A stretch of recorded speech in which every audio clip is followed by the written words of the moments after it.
जय हिंद सभी को। जैसा कि आप सभी को पता चल गया होगा, यूपी पुलिस असिस्टेंट ऑपरेटर की जो वैकेंसीज हैं वो आ चुकी हैं। तो ये कंप्लीट जो नोटिफिकेशन है वो हम आपको थोड़ा शॉर्ट में बताने वाले हैं, क्या क्या कैसे कैसे प्रोसेस है। ठीक है, एग्जाम का क्या प्रोसेस है, एग्जाम पैटर्न, सिलेबस कंप्लीट इस वीडियो में बताने जा रहे हैं। सबसे पहले आपको पता होना चाहिए लेवल 4 की जॉब है, ठीक है, जो असिस्टेंट ऑपरेटर की है।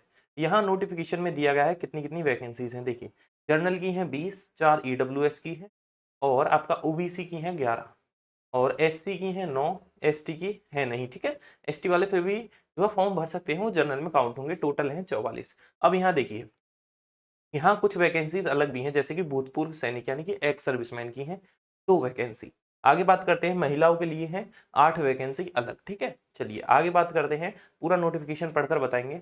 यहाँ देखिए, ऑनलाइन आवेदन करने की तिथि यानी कि आप 3 दिसंबर से 2 जनवरी तक फॉर्म अप्लाई कर सकते हैं इसके लिए। आगे बात करूं, आवेदन शुल्क जमा करने की यानी कि फीस कब तक सबमिट कर सकते हैं, यही सेम डेट है फीस सबमिट के लिए। आगे, जमा करें गए शुल्क के समायोजक की तिथि, ये सेम वही है फीस की आपकी जो है वो 5 तक है, जो समायोजक की तिथि है। चलिए आगे बात करते हैं, वन टाइम रजिस्ट्रेशन आपका होना चाहिए। जो यूपी पुलिस के लिए जो वेबसाइट है उस पर वन टाइम आपका रजिस्ट्रेशन होना चाहिए, जब भी आप कर पाएंगे। ठीक है, नहीं है तो कर लीजिए। चलिए आगे बताते हैं, जो मेन मेन जो इसमें चीजें हैं वो बता देते हैं। ठीक है, देखिए, अब यहाँ आवेदन शुल्क दिया गया है। सामान्य, ईडब्ल्यूएस और ओबीसी के लिए तो 500 रुपए हैं, एससी एसटी के लिए आपके 400 रुपए हैं। ठीक है, चलिए, ये राष्ट्रीयता तो सभी की सेम होती है मेनली, किसी में कुछ चेंज नहीं होता। चलिए, यहाँ आपकी टिप्पणी भी यही सेम है सब। हाँ जी, अब ये आपके जो है जरूरी है, शैक्षिक अर्हता यानी कि आपकी क्वालिफिकेशन क्या होनी चाहिए। मैं बता देता हूँ क्वालिफिकेशन। भारत में विधि द्वारा स्थापित बोर्ड से भौतिक एवं गणित विषयों के सहित इंटरमीडिएट परीक्षा अथवा सरकार द्वारा उसके समक्ष मान्यता प्राप्त की कोई उत्तीर्ण की हो। ठीक है, मैं थोड़ा सा डिटेल में बताता हूँ, यानी कि 10th+2 यानी कि 12th जो आपने क्लास करी है, इंटर जो करी है, वो आपकी मैथ और फिजिक्स के साथ होनी चाहिए, यानी कि पीसीएम आपकी होनी ही चाहिए। अगर 12th में आपके पास मैथ और फिजिक्स नहीं थी तो आप इसे अप्लाई नहीं कर सकते। ठीक है, अन्य इसके समान अगर कोई डिग्री है तो वो भी चलेगा, यानी कि डिप्लोमा वगैरह मैथ जो फिजिक्स से है वो भी आप फॉर्म जो है इसमें भर सकते हैं। चलिए आगे बताते हैं, आगे आपका ये रहा। ठीक है, ये मेनली क्या है, आवेदन की अंतिम तिथि तक अभ्यर्थी को अपेक्षित शिक्षा अर्हता अवश्य धारित करनी चाहिए, यानी कि आपकी जो डिग्री है वो कंप्लीट हो चुकी हो, यानी कि 12th जो है पीसीएम से कंप्लीट हो चुकी हो, जब ये आप भर पाएंगे। ठीक है, अगर आप अपीयरिंग में हैं तो नहीं भर पाएंगे। चलिए आगे देखेंगे, डोएक और नाइलिट सोसाइटी के कंप्यूटर में ओ स्तर का प्रमाण पत्र प्राप्त किया गया हो, यानी कि अहर्ताएं हैं, यानी कि जिनको प्रेफरेंस मिलेगी, तो प्रेफरेंस ज्यादा मिलने वाली है वो उनके लिए है। एक तो नाइलिट और डोएक का जो अगर आपका सर्टिफिकेट है उनके लिए है। ठीक है, और प्रादेशिक सेना में न्यूनतम 2 वर्ष की अवधि तक सेवा की हो, या फिर राष्ट्रीय कैडेट कोर बी का सर्टिफिकेट यानी कि एनसीसी बी का सर्टिफिकेट है, उनको भी यहाँ जो है प्रेफरेंस मिलने वाली है। चलिए आगे मैं बताता हूँ, आगे आयु। अब देखिए, मेन जो है ये है आयु। 1/7/2025 को 18 वर्ष की आयु पूर्ण कर ली हो, यानी कि 1 जुलाई 2025 से पहले आपकी 18 आयु जो है हो चुकी हो। 1 जुलाई 2025 से काउंट करेंगे। ठीक है, उससे पहले पहले आप 18 हैं तो कोई दिक्कत वाली बात नहीं है, आप फॉर्म भर लेंगे। अगर इसके बाद आते हैं तो जब आपकी दिक्कत आएगी, यानी कि अब समझ लीजिए थोड़ा, आपका जन्म जो है 1/7/2003 से लेकर, यानी कि 1 जुलाई 2003 से लेकर 1 जुलाई 2007 के बीच होना चाहिए। ये एक इंपॉर्टेंट फैक्टर है, आप याद रखेंगे। 1 जुलाई 2003 के बाद का तो जन्म हो, और 1 जुलाई 2007 से आपका पहले होना चाहिए। चलिए आगे, आगे आपका जो मेन मेन है, इसमें कुछ और इतना मेन नहीं है। बाकी आगे जो सिलेबस है उसके बारे में पढ़ते हैं थोड़ा सा। ठीक है, शारीरिक स्वस्थ होने चाहिए आप। ठीक है, भर्ती प्रक्रिया जो है ये आपके उत्तर प्रदेश पुलिस रेडियो अधीनस्थ सेवा नियमावली 2018 तृतीय संशोधन। चलिए आगे पढ़ते हैं अब थोड़ा सा। ये रहा आपका जो लिखित परीक्षा होगी, यानी कि पहले जो आपका एग्जाम होगा वो किस प्रकार होने वाला है वो मैं थोड़ा सा बता देता हूँ।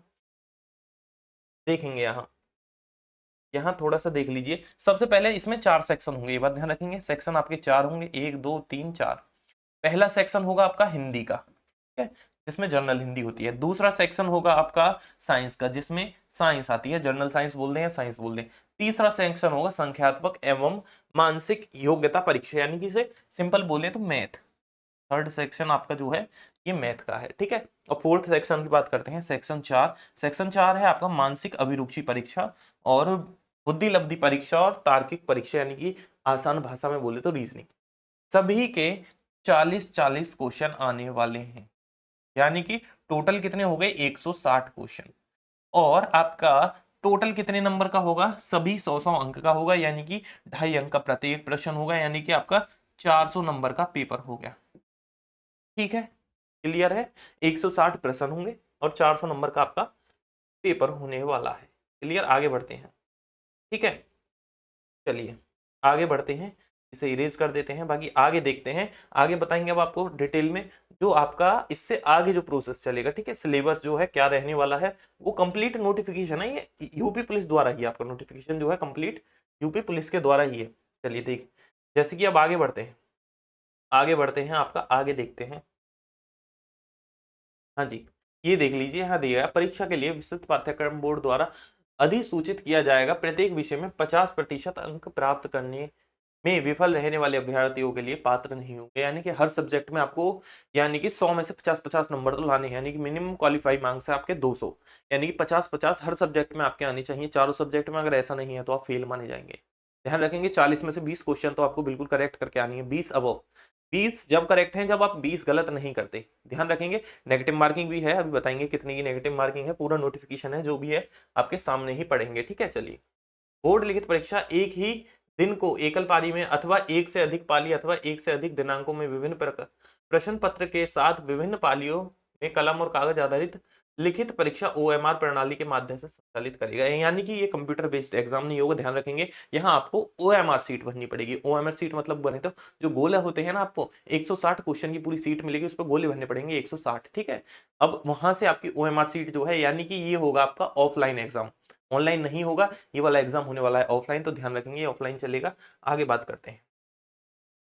यहाँ लिखित परीक्षा ओएमआर आधारित परीक्षा प्रणाली के अनुसार संपन्न कराई जाएगी। लिखित परीक्षा के लिए विस्तृत प्रक्रिया एवं का अवधारणा बोर्ड द्वारा किया जाएगा और इसे अर्थात बोर्ड के वेबसाइट पर प्रदर्शित किया जाएगा। ठीक है, चलिए।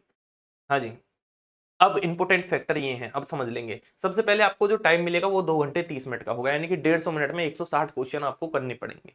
ठीक है, टाइम बहुत अच्छा है, आराम से कर सकते हैं आप। मिनिमम 50% सभी में करने हैं। ठीक है, लिखित परीक्षा 4 भागों में होगी। ठीक है, 4 विषय होंगे यानी भाग होंगे। अब देखिए, लिखित परीक्षा ओएमआर उत्तर पत्रक पर होगी। प्रत्येक प्रश्न उत्तर हेतु 4 विकल्प होंगे, यानी कि 4 ऑप्शन मिलने वाले हैं आपको। अभ्यर्थी को उनमें से किसी एक विकल्प को चुनना है जो प्रश्न का सही उत्तर हो। क्लियर।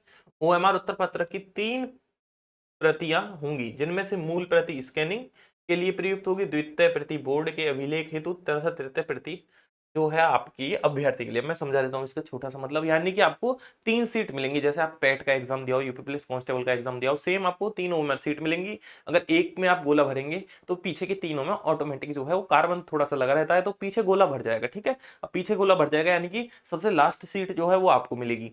उससे ऊपर वाली सीट मिलेगी कॉलेज के लिए। ठीक है, और जो सबसे ऊपर वाली सीट होगी, जो फर्स्ट सीट होगी, वो जाएगी आपकी सीधे चेकिंग के लिए। ठीक है, वो कॉलेज के लिए नहीं, यानी कि जो बोर्ड द्वारा बोर्ड रखेगा, यानी कि कभी दोबारा रीचेकिंग का ऑप्शन आए तो वहां से आप ढूंढ सकते हैं। ठीक है, कोई उत्तर उस पुस्तिका खो जाती है तो आपकी इस वजह से वो काम आती है। चलिए, ये वेबसाइट है UPPBPB, ठीक है, .gov.in। यहाँ आपको कंप्लीट डाटा मिलेगा इस वैकेंसी से रिलेटेड। ये नोटिफिकेशन भी आपको यही मिलेगा, चाहे तो हम नीचे टेलीग्राम पर अपलोड कर देंगे, नीचे टेलीग्राम पर जो है आप ज्वाइन कर लेंगे हमारे पर जाकर। ठीक है, चलिए आगे पढ़ते हैं। चलिए आगे नोटिफिकेशन देखते चलते हैं।